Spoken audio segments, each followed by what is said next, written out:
an intro. Introduce it, please. Hold on. I need a prop. What do you need? It's a gun. I made a commitment in the year 2018 to be much tackier, and I'm going to live up to that. This is my new podcasting headband. What am I looking at? What does it say? La vie est belle. I wish it was pulled back just like slightly because it's got like I'm in the jungle and I'm sweating a lot. It's a sweatband. You have kind of a Alien versus Predator vibe. Yeah, that's 100% going on. Yeah, like a French destroyer of aliens. Yeah, like that French girl from Prometheus. Where did you get that?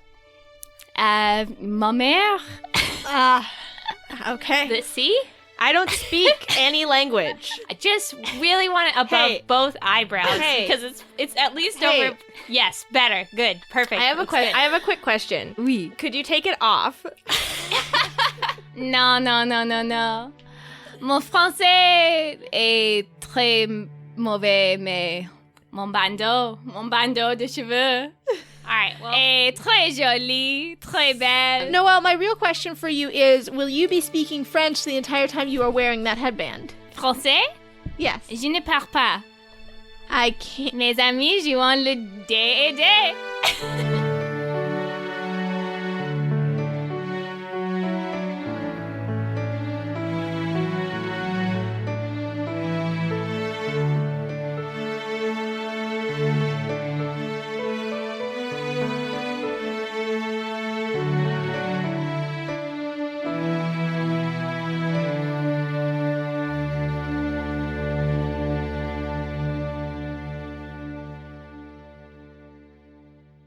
Hi, I'm Kat. I'm your DM. Bonjour, I'm Noelle, and I play Fran. I'm Caitlin, and I play Corbin. Hi, I'm Sophia. I play Leica. All right. Last time, you guys had broken into a Grey Manacle base and found Buddy among the Estrans who had been taken prisoner. You were attacked by a Grey Manacle officer shortly thereafter, and you surmised that man's name was Gravy. He had 20 other soldiers with him, though, which was a problem. After a harrowing battle, with the help of Mary and the Estran prisoners, you were able to defeat the soldiers and escape the Grey Manacle prison. However, the miracle that Mary worked to get you out of there used a large amount of her power, and she is now again unconscious. So, after strapping Mary to Leica's back and sending the Estran refugees with the Danmari guards for processing, you decided to head to Diamond's concert. And that's where you are now. So, Fran, you pull back the curtain at the end of this dark hallway. And before you, there's a ballroom lit by a dozen crystal chandeliers. The walls and floor are all covered in gold. People sit at cafe tables dressed in fine clothing. And when you look down at yourselves, you find that what you would put on has just been turned up 100% fancier. Like, all of the embroidery is now made out of, like, pure silver and gold. And there are gems inlaid in places. And, like, you were wearing the finest white gloves, and your boots have all turned into dancing shoes. What does Mary look like? Mary is now dressed in a beautiful white gown that is, like, made of gossamer silk, and she looks just absolutely beautiful, but still passed out on your back. I have a question. Oh, sure. Are my dancing shoes, can they be thigh highs? Yes. Thank you. But they're not, they're no longer for combat. These are for dancing. Right, of course. These are dancing Of course. boots. Can mine be tap shoes? Yes. I have something to add. Sure. My hair rat is now wearing a crown.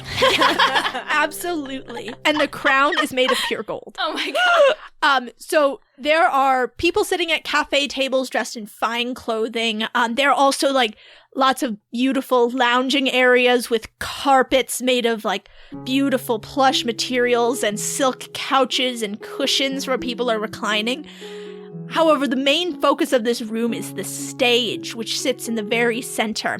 And on that stage, there's the halfling man you saw earlier. It is Diamond. He is dressed in a long coat made of bright red velvet and lined with gold fur. He has rings on all of his fingers, and the toes of his boots are also plated in gold. When you come in, he is playing a fast-paced power ballad, but there seem to be more instruments involved than just one man and his lute. When you look up, you can see there's a shadowy ensemble in a balcony that appear to be playing instruments, but you cannot see any of the musicians clearly. In front of the stage, people are dancing wildly. Everybody appears just blissfully happy, and once in a while, you see one of the breathless dancers come up and put money on the stage in front of Diamond. When he bends down, he either gives him a kiss or a little high five. Is this guy Prince? What is going on? You guys wanted a party. It is Prince. Oh my god. We are inside of Paisley Park. I can't believe we made it into Prince's cool house. All right, what do you guys want to do? You are at a super awesome party. Oh, I know I want to give money to Diamond and get a sweet little kiss. All right. I think know. that's also what Fran is doing. You guys are just like pulling money out Yeah. I'm just pulling the money out. Can we like both be holding the same piece of money and see what happens? Yes. All right, so you like join hands and put money on the stage. Uh-huh. Yeah. Diamond, he's in the middle of a lute solo when you do this, and he power slides to your coin, takes it between his two fingers, kisses it, and then kisses each of you on the forehead. Oh my god. And then he flips the coin, and it flies through the air and does a perfect arc into one of the golden tip jars that sit on all of the cafe tables. Diamond. Corbin collapses. You don't. By the way, Corbin, you don't seem to be the only one who is just like fainting at the sight of them. There are many men and women who are like swooned and leaning against the stage or those little tables, or there's one man you see who is just passed out on a couch with like an arm dramatically thrown over his eyes, and a young woman next to him is like fanning him with her hand, and yeah. Fran sits down dazedly on top of Corbin. Is there like a cool, fancy-looking booth? And also, are there cool drinks here? Yes to both. You can definitely find a little booth with some couches, and there's like some divider screens set up. You can see there's a few of these around the room where people are, coming to chat. And a man in a black suit, wearing a wide-brimmed black hat, comes over and offers you a drink list. Oh, that's a very cool look. Mm-hmm. Well, I'm going to say I like your hat. He bows to you. Can I have it? He shakes his head. All right, worth a shot. Okay, what's a cool drink there? I'm going to say the coolest looking one is a Rove's Tear Mimosa. That sounds cool. So Leica's going to order that and get a water for her cool friend who's definitely cool and fine. And then they're going to go sit in a booth because I imagine she's going to get tired carrying the goddess. So she's going to take a short rest and then watch Diamond from afar. Okay, why don't you make me a wisdom save, Leica? Uh-oh. What the hell is that? 11. All right. As you sit down, your hand goes to your purse automatically, and you place 5 silver pieces into the little gold tip jar that's on the table at the booth. I'm fine with it. Yep. And when you look at the tip jar, you see there's an engraving on it. It's a tableau of a halfling leading a donkey across the countryside. Oh my God.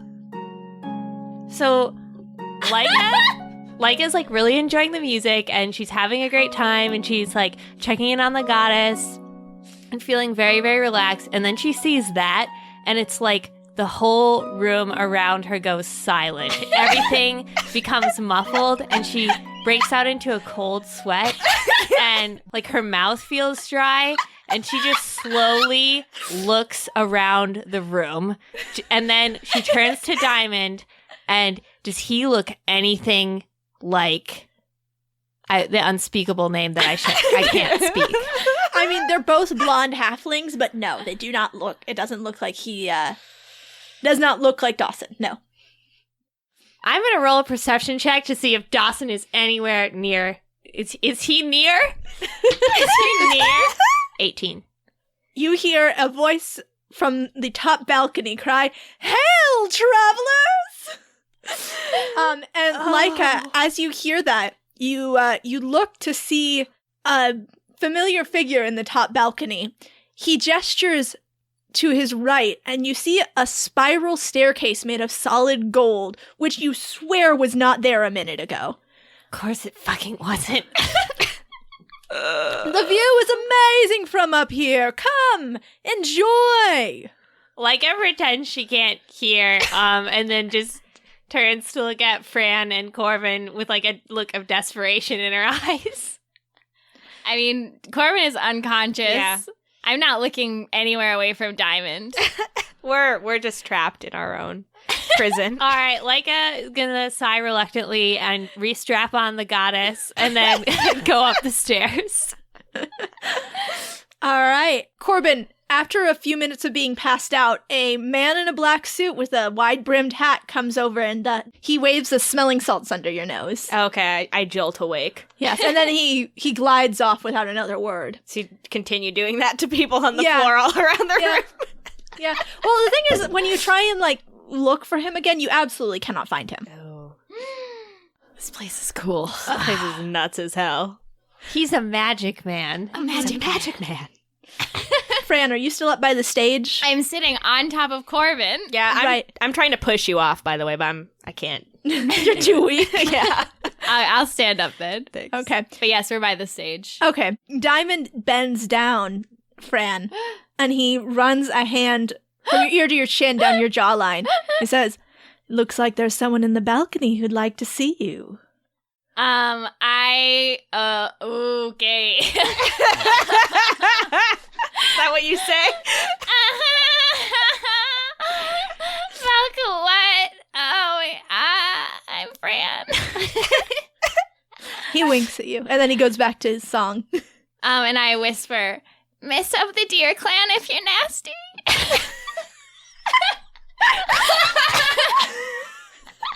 I will be haunted by that forever. I will wish every day for the rest of my life that I could erase this moment. All right. And then I turn around and I look up at the balcony. Do I see him? You see him, and you see Leica heading up the stairs toward him. I, similarly to Leica, have been floating on a cloud of beautiful feelings until this moment, and a sharp, cold jolt of terror shoots through my entire body. And I grab onto Corbin with a death grip, and I just swing him around with strength that comes from some arcane force, and I point his eyes towards the balcony. I point his whole head towards the balcony. You touch his eyes and you move them physically. I would if I could. I know. Corbin, unlike Fran or Leica, has absolutely no reaction. Because the second that he sees Dashing Dawson, he turns every feeling in his body completely off. Because he doesn't want to to. Okay, and we go up the stairs, running to kill Dawson. When you get to the top balcony, you see the demigod of merchants. He is sitting there on a throne made of gold, upholstered in bright red velvet. His donkey is up there too. She has a trough full of fresh oats. He stands up as you come up to the third balcony. He says, "Welcome, hail, welcome to my party. I'm so glad you could make it. I didn't know you were in the city until Diamond told me."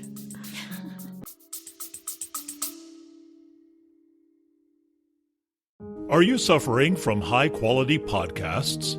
You see, quality podcasts stimulate parts of your brain, leading to an irksome condition called thinking. But suffer no more, my friend. Introducing Discount Storytime's blend of fictional nonsense and rancid gibberish to provide soothing relief. Try Discount Storytime today. Available on most podcast catchers and at discountstorytime.com. Consult your healthcare provider before listening to Discount Storytime. Not intended to treat unicyclitis, pickleball liver, or jittering expectations.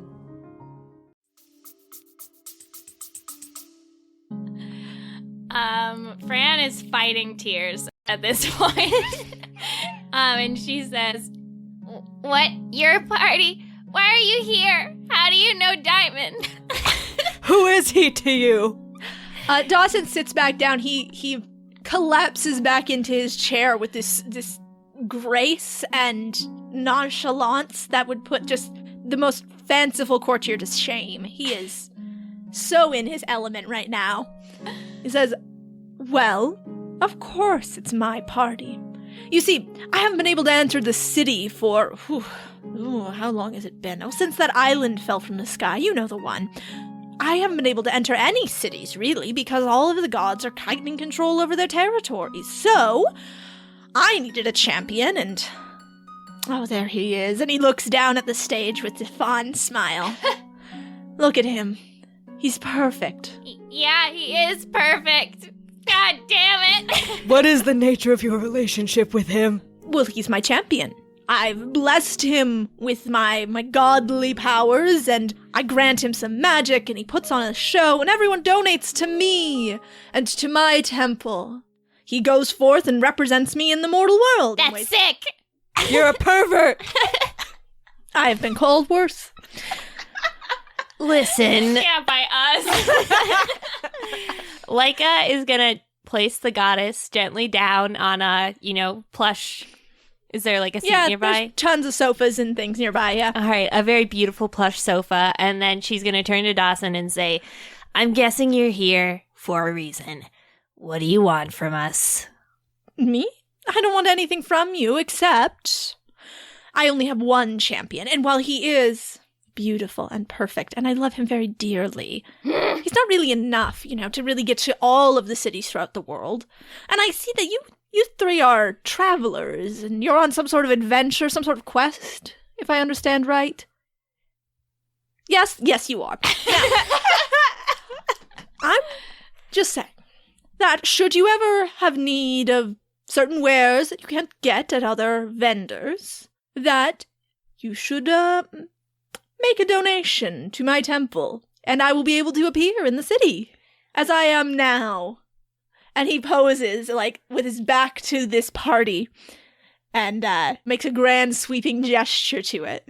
Leica holds up her red certificate that she got in our bonus episode, if you haven't listened to it, which is a free item from Dawson, and she says, is this redeemable now? It sure is. Unfortunately, because I'm just getting set up here, I don't have too much in my inventory, but I have some very powerful and rare items, which I wouldn't normally part with for less than 2,000 silvers each, maybe more. But with those coupons, I think they'll be perfect for you. And he makes a flourishing gesture with one hand, and 3 items appear in front of each of you.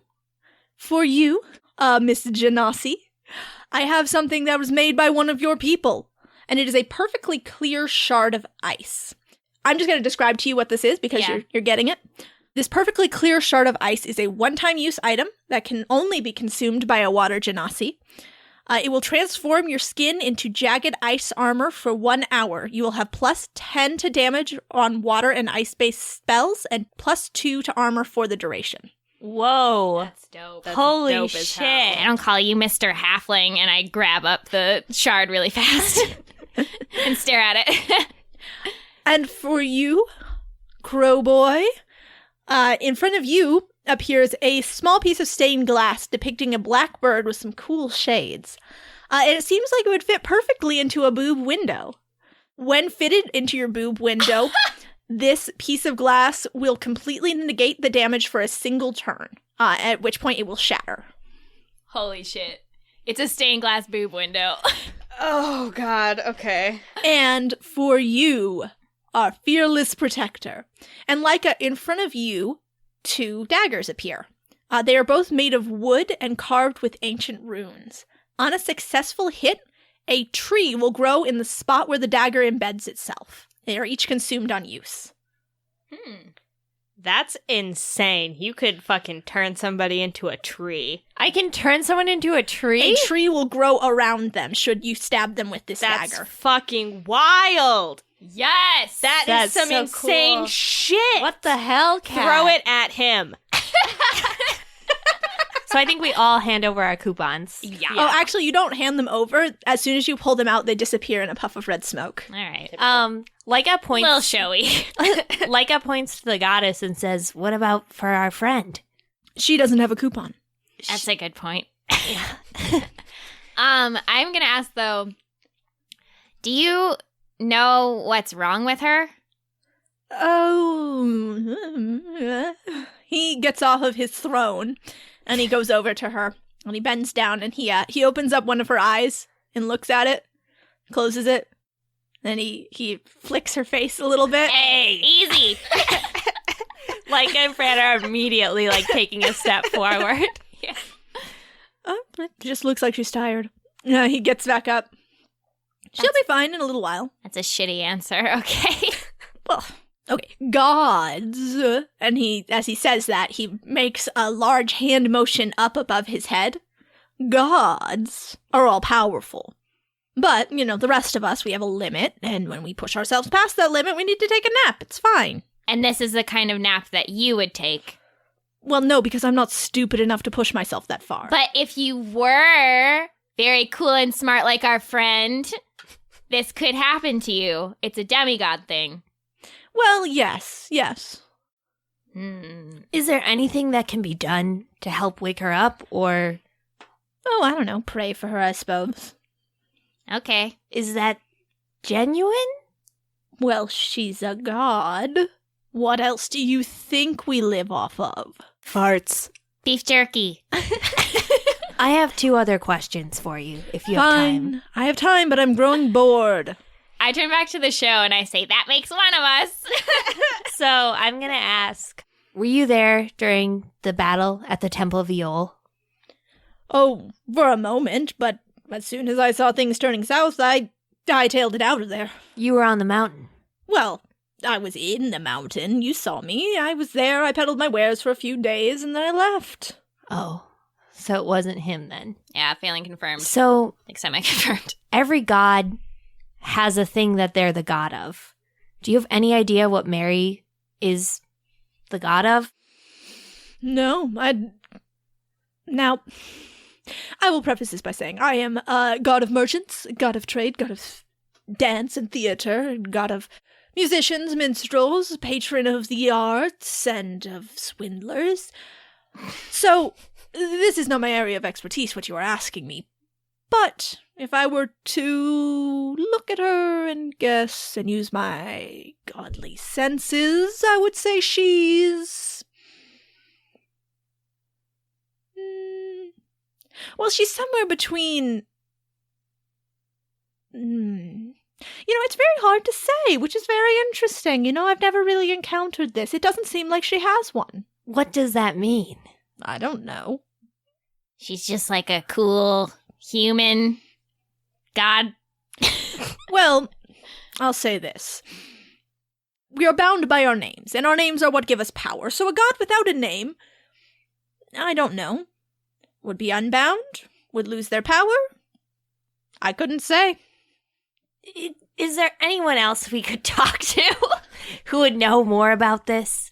Could you talk to someone? Do you have any advice for her? Why would I have any advice? Because you're a god. You're and old. You're old. I'm not that old. You're old as shit. How old do you think I am? Like 3,000. 30. He looks very offended. So actually, Leica and Fran, while you guys are talking, just finishing up your conversation with Dawson, Corbin, I sort of assume that because you haven't really participated in this conversation, are you standing with them? I'm with them. I'm just kind of on the sidelines, I guess. Okay, perfect. Will you please make a perception roll? Well, that's a critical fail. All right, please make a dex save with disadvantage. Dope. Oh, That's a natural 20. shit. Too bad. 2 extremes here. Oh, yikes. 7. No, that will not do it. You feel a knife plunge into your back, and you take... Oh! And Dawson didn't notice this? Dick. He let it happen. You know it. Yeah, you know he He didn't did. give one It's revenge fucking for you shit. calling him dipshit. Fucking ass. Ass with an ass. That's really good. 6 stabbing damage and 2 poison damage. Oh, cool. And behind Corbin, there is a young half-elf woman with pale pink hair dressed in black leather armor. You recognize her as the woman who swept Zaroth away on the docks.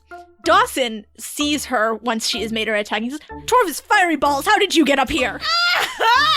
Oh, what a visual. She pulls back her dagger to stab you again, Corbin, but before she does, there is a familiar voice which seems to be coming from the earring in her left ear. Mila? Nice. Midava?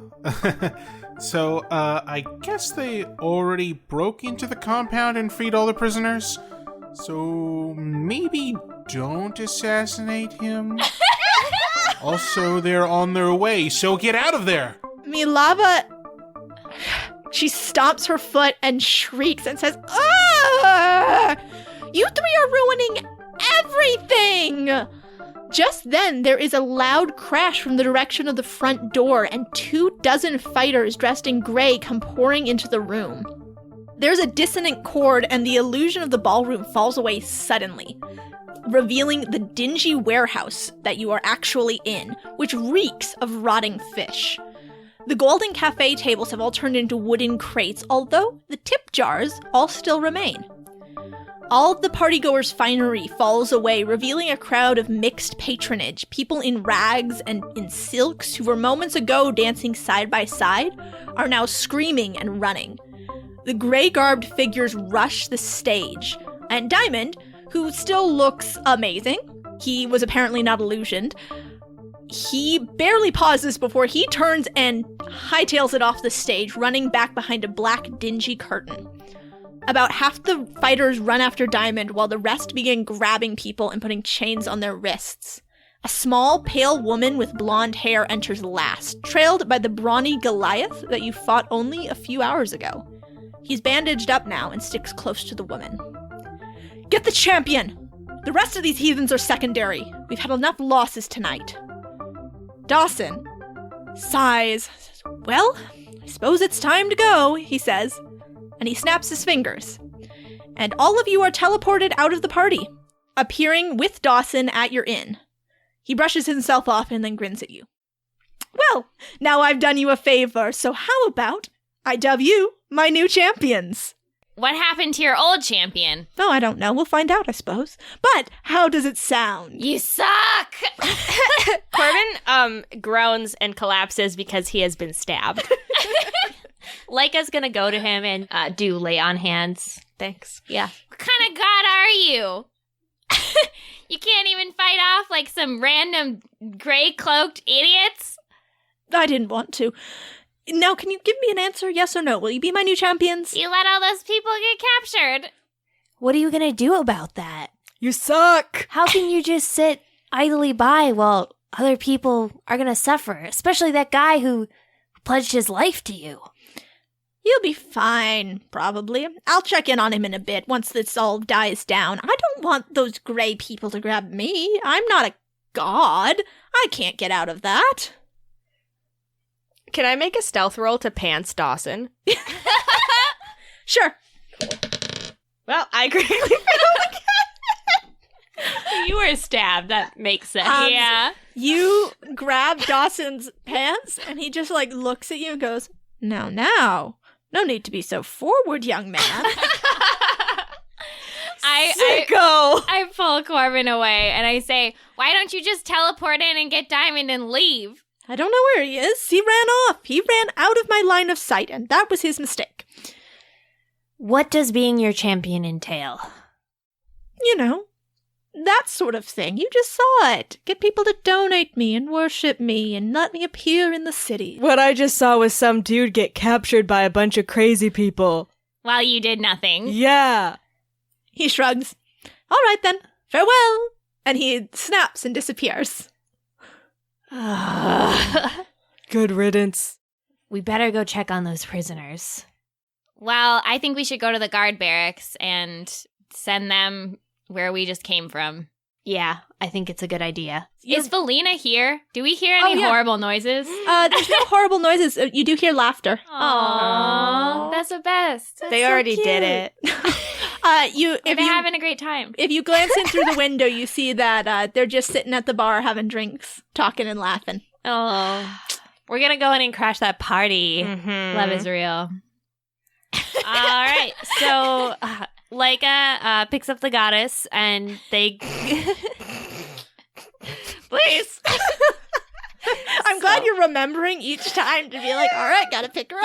Yeah. It is good, but it's very funny. It's really funny. So Leica picks up the goddess and goes into the inn and sees these two young puppy loves. Sorry to interrupt. We have a bit of a problem. Oh, Felina gets up from her stool and says, I'm sorry, Baron said that you were going to a party, and I thought you probably didn't need me. What happened?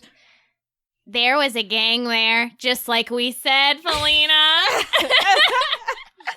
It was the Grey Manacle, and they started arresting people, and we have to do something about it. And also, we have to go get the Estrins and make sure that they're safe. Wait, what did you call them? Estrins. Right. The Estrins are safe. They're at the guards' barracks. We're setting them up in temporary living quarters. I mean, no one's getting in there. Wait, where was this gang? What? Yeah, we described to her where it was, and we tell her what we know so far about the Grey Manacle, too. She nods. I'll go relay this to Captain Sabiha. Oh, gods, this is bad. Okay. Baron, thank you for the drinks. I'll see you later. And he gives her a little wave and says, all right, have fun saving the city. What do they look like? Please just quickly describe. Were they, like, what are they wearing? They just are flirting. What's the vibe? What's the vibe? Yeah. Wait, Corbin goes up to Baron and he, like, leans one elbow on the counter and he says, so, did you get down on the clown? It's man-to-man talk. Yep. Like it comes on the other side, and she's like, also, what does that mean? Fran comes between them and is like, you don't have to explain what it means because I'm assuming you don't know. And we are just wondering, how did that go? Like, you guys having a good time? Like, yeah. We were having a good time. She said that you guys were trying to make her go somewhere, and I told her that it was probably the party you guys were making me go to. And then we decided that a party didn't really sound like, either of our scenes, so we just had a couple drinks, and, she's nice, so. Yeah, you guys are nerds. So you did get down on the clown then? you guys are two nerds. That's not what it means, Corbin. What does it mean? Corbin, someday maybe we'll know, or maybe we never will. God. Baron, we're proud of you. Does your friend need some help? She doesn't look so good. She's just tired. Well, your rooms are ready. I made sure that you had fresh sheets and everything. Should we get her in there? Should she lie down? Yeah, it's probably a good idea. Mm-hmm. All right. So are you guys gonna rest for the night then? The Estrins are taken care of. The guards are on the case of the Grey Manacle. All right, that's fine. Okay. So y'all rest for the night. Same sleeping arrangement as before. Corbin and the goddess in one room. I think we'd all sleep in the same room. Yeah. Yeah, we'll just ask Baron if we can drag two of the mattresses into the other room. He's okay with that. Yeah. Okay. I'm also going to have Gingy and Zerun come up so they can actually stand guard so we can all get like an uninterrupted rest too. Sure. Okay. Yep. They sit and lay guarding the door. Baron is very uncomfortable with the wolves, by the way. Well. He is not sure how to deal with these things. He doesn't have to deal with them. And if he tries, He's that's dead. his mistake. All right. So in the night, Corbin, you have a dream. You see a monster with the form of a wolf, but it's not a wolf. The face is wrong, and there's a jagged crown of bone on its head. And it has this fur, but it doesn't look like fur. The points are too sharp, the edges are too jagged. And you see this monster advancing on Mary. And Mary is laying on the ground. The ground and everything is just completely white here. But you see Mary laying on the ground as this monster advances on her. And then the monster is knocked away by a huge golden hand, and you look up to see an enormous man made of solid gold, only where his eyes and where his mouth and where his heart should be, there are just black, bottomless pits. And he slams the beast out of the way, and it gets back up to its feet and lunges at him, but misses. And the man reaches down towards Mary to grab her, to wrap his enormous hand, which is molten hot, around her unconscious form. And you have an action. You are free. You can suddenly move. And here's how this is going to work. In the dream space, you will roll a d20, add your wisdom to it, and you will tell me what you want to do, and depending on how you roll, I will tell you how much like what you do is to what you want to do. So, and I can do anything. Yeah. Okay. Is it on her already, or is it just reaching towards It's her? reaching toward her. And you said it's like super hot and stuff? Yes. I want to become very giant. So I want to become a silver man. All right, roll. Okay, and I want to smack him away. Yes, okay. Yeah. 11. 11? Okay. So, Corbin, you turn into a bolt of pure silver. You have no shape.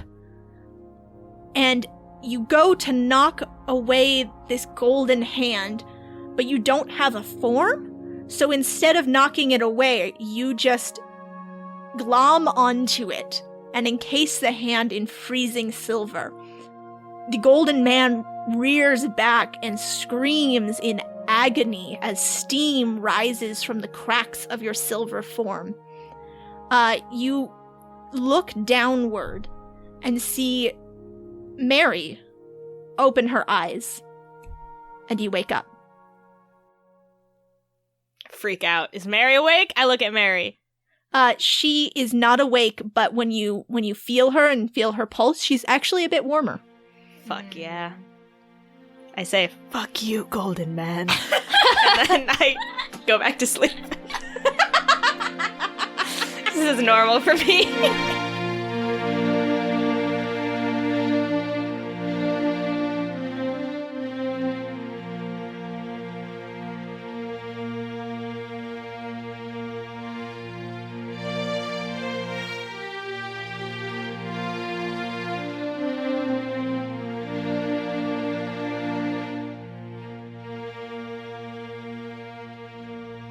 Welcome, talls and smalls, to Mid-Roll Information Jamboree. Pew, pew, pew, pew, pew, pew. It's time to get crazy.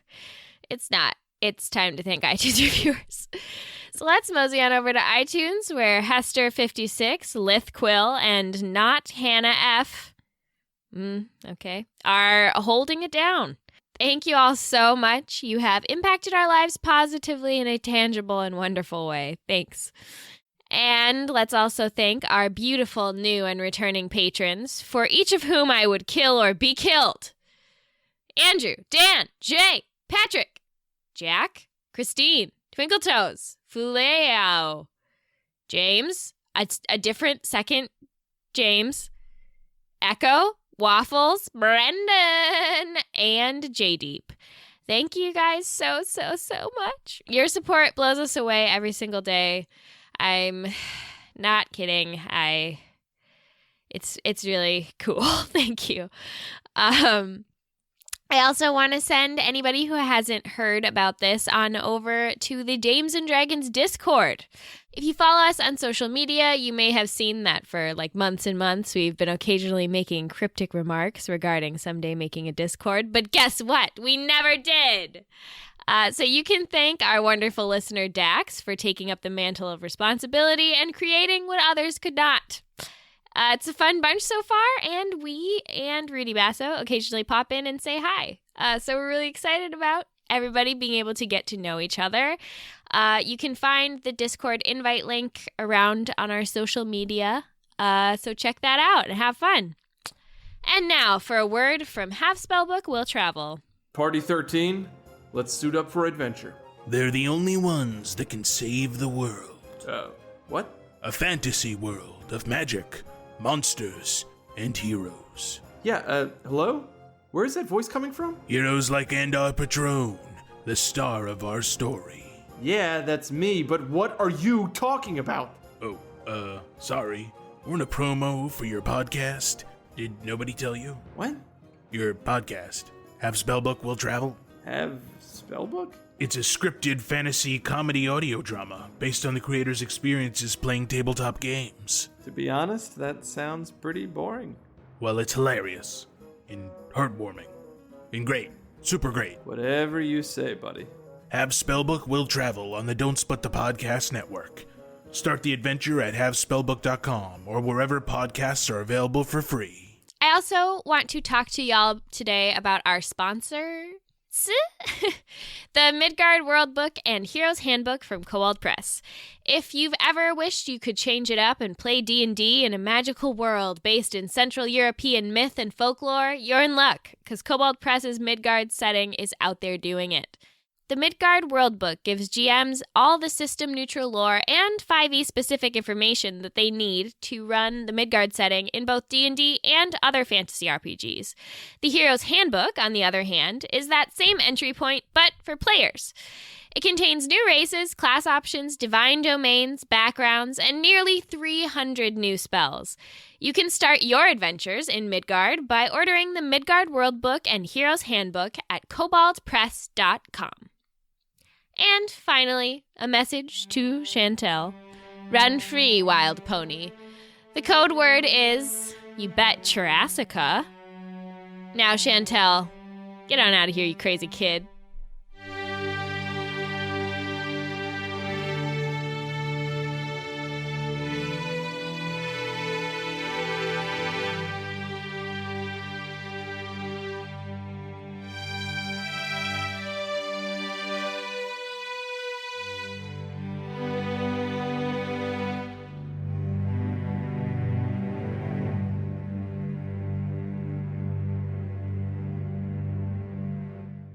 You guys wake up the next morning to the sound of bugles coming from the city walls.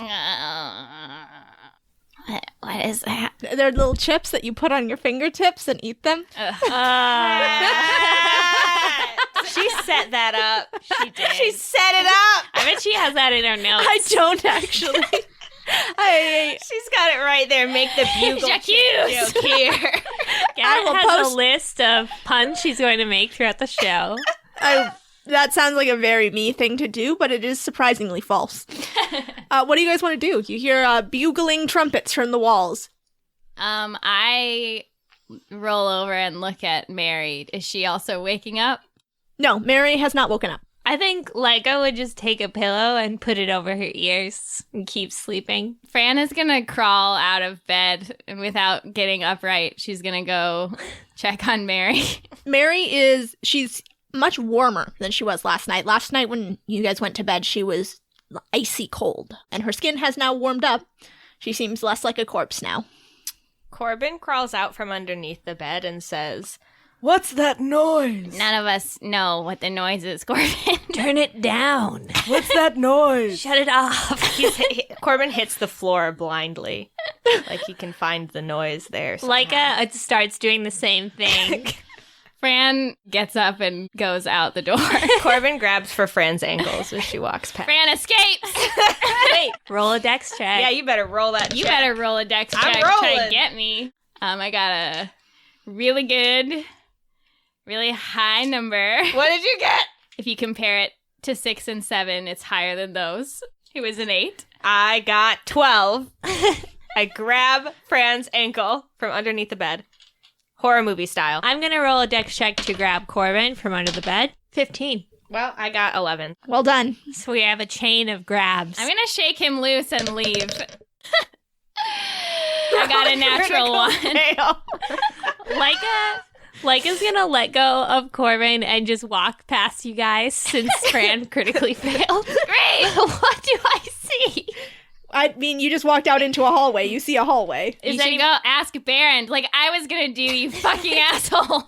Is there anybody in the hallway? No, you guys are like the only people staying at this inn. Oh, Baron's not doing well. All right, I go find Baron. Baron's up at the counter. He says, "Oh, hey, morning. Got some grits here. We've got cheese, and I have some fresh vegetables for him." No, stop. What is that horrible, horrible noise? What have you done? Oh, that... The king's coming in. There's a big procession. You can see it up from on top of the walls. Here? Yes? He's coming here. He's the king of this city. Leica looks at her pajamas because she thinks he means he's coming into the inn, and she runs back and she like pushes past Fran and Corbin, and she's like, "The king is coming. We have to put on our fanciest clothes." Ouch. Stepped on me, probably. Yeah. I did it on purpose. Ouch. I step on you again. Ouch, Leica! It hurts. Get dressed. Oh. So I am going to assume the king is not coming to here. Good call. I'm going to go sit by Mary and say, why don't you guys go see the king's procession? I got some stuff to do. What kind of stuff? Like, regular stuff, like... What are you gonna do, Fran? I pull out Kai's journal and I say, go away! Leica immediately leaves the room because she does not want to die. Corbin silently puts on his fancy clothes and gives Fran the eyeballs. Yeah, Fran waits for you to put on your fancy clothes, but, like, doesn't move at all. It's just, like, staring at you. Corbin maintains complete eye contact the entire time. Good. At one point, he is naked. Yeah, we're staring right at each other. All right, well, okay. Good. Then he leaves. I'm glad we did that. And he's still looking at you. Great. I'm still Okay. watching until he's out of eye shot. Yeah, so is Corbin. All right. So is Fran. I hate this. I hate this so much. Okay. Well, let's stay with Fran first. Okay. Well, I am going to first pray to Mary, I guess. And I'm not really 100% sure how to do that.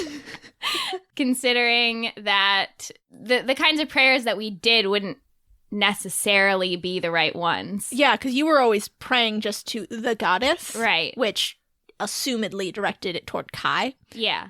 Because that was the name she took. Mm-hmm. So, yeah, you could roll a religion check. Sure. See if you can put together a ritual. That is 14. Okay. You're not 100% sure what to do, but you're able to devise something that feels right. It feels right. It involves saying her name, and you kind of are able to transpose the prayers to the goddess and just insert Mary's name into them. Mm-hmm. And she shifts a little bit in her sleep. Which I will say that is an improvement because she was dead still before. Sure. I, poke at her. Mary, I healed you. Well, where do you poke her?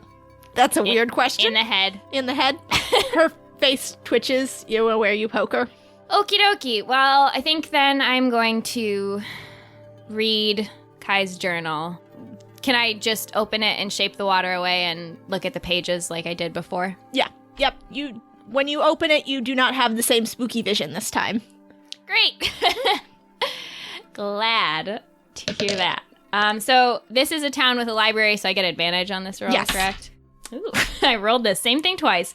And I got 15.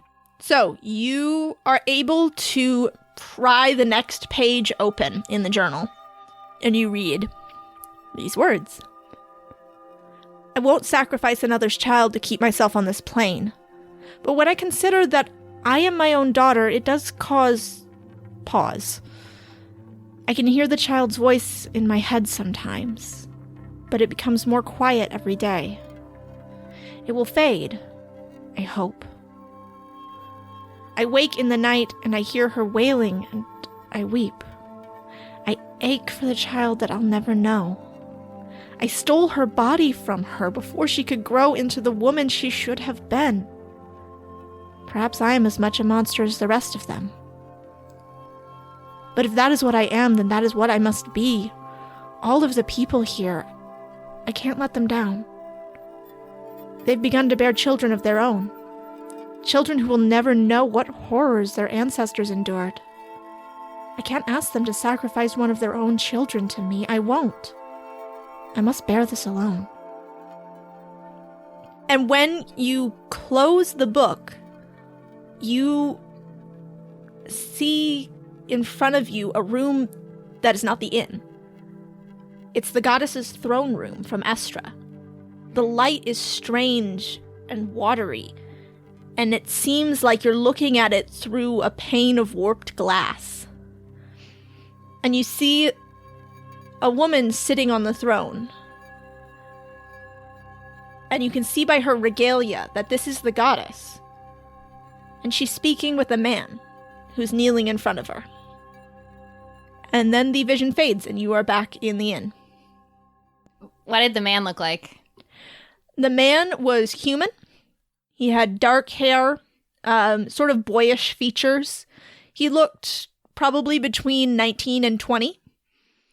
Other than that, he was wearing Estrin clothes. You didn't hear his voice, and you didn't get a very good look at his face. Okie dokie. Yikes. I am very afraid of this journal. I don't like this. This is spooky. I don't like this, she says with a huge smile on her face. I am afraid. This is how I look when I'm scared. Yep. We are going to switch gears then to Leica and Corbin. So you guys head out of the inn, and it's pretty easy to figure out what's going on, where everything's going on, because there are crowds everywhere. People are lining the main street that goes through Danmar. It seems like everybody in the town is out right now, and they all have little blue flowers that they're holding.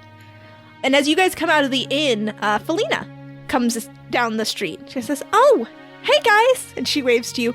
"Come on, I saved you guys a spot up on the wall." Yeah, okay. How was last night? Oh, it was fine. I spent most of the night trying to help process all of the fallen islanders through refugee paperwork. There's a lot of it, and there's a lot of them, and none of them speak our language, so I didn't get a lot of sleep, but... Baron looked like so happy this morning. He was like, "I'm just in such a great mood," wasn't he, Corbin? Yeah. Let's go. I told you I saved you guys a spot. And she leads you guys away from this situation. Damn it. So Felina leads you guys up to the north wall of the city. And you're able to get a really good look at everything that's going on in the city as you head up this street. You know, you see tons of people, crowds, everybody's in a great mood. There are plenty of food vendors. The Hungry Boy food stall has moved up onto Main Street. Got that big Hungry Boy sign. So you guys head up to the north wall of the city, and you can see in the distance there are a dozen armed men and women riding in formation around a dark-haired man on a chestnut steed. Even at this distance, you can see the glinting gold of the crown which encircles his head. He waves to the people that line the twisting road leading into the city as they throw the blue flowers over the arms of the city guards which hold them back. The man on the horse, he catches one of these flowers and he tucks it behind his ear. Behind him is a procession of carriages, wagons, bannermen, and musicians, all of whom herald the arrival of the King of Danmar. How hot is that man on the horse? How hot is he? He's very handsome. Okay. What's Corbin's reaction? Corbin is deathly silent. Okay. Leica checks his pulse. Not there. Oh my god. All right, Corbin, she die. helps hold him up, and she's like, I know, I get it. Corbin can't hear you, but in his spirit, where he can hear all things and every one of his friends' feelings, he says thank you. That's... Leica still holds him, but she looks disturbed because a ghost has touched her. So, as you are watching this beautiful festive procession, one of the guards breaks away from the crowd and draws close up to the king. And the king leans down to listen to them speak as this guard walks beside his horse. You watch the two of them as they turn a bend in the road which takes them behind some trees. You then hear a scream. and the king's horse comes running down the road without its rider.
Everybody's in a great mood. There's lots of food benders. Yes!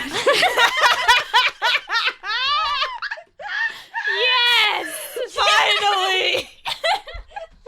My dream! The fifth element! It's umami.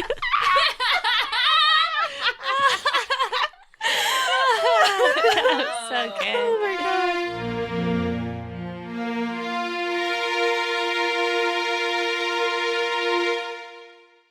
Hey, you. Yeah, you listening to the podcast. I bet you like tabletop role-playing games. That's probably why you're listening to a podcast on the Don't Split the Podcast network. Well, did you know there's a show on this network called Tabletop Babble, where I, James Intricasso, talk to many industry greats and awesome people who play role-playing games about role-playing games. It is great. It's like any conversation you would have at your local friendly game store. I've talked to people like Mike Merles, one of the lead designers of 5th edition Dungeons & Dragons, Wolfgang Bauer of Kobold Press, Ruth Tillman, who's done a lot of awesome game design work with Pelgrane Press, and so many others. You can check it out over at don'tsplitthepodcastnetwork.com.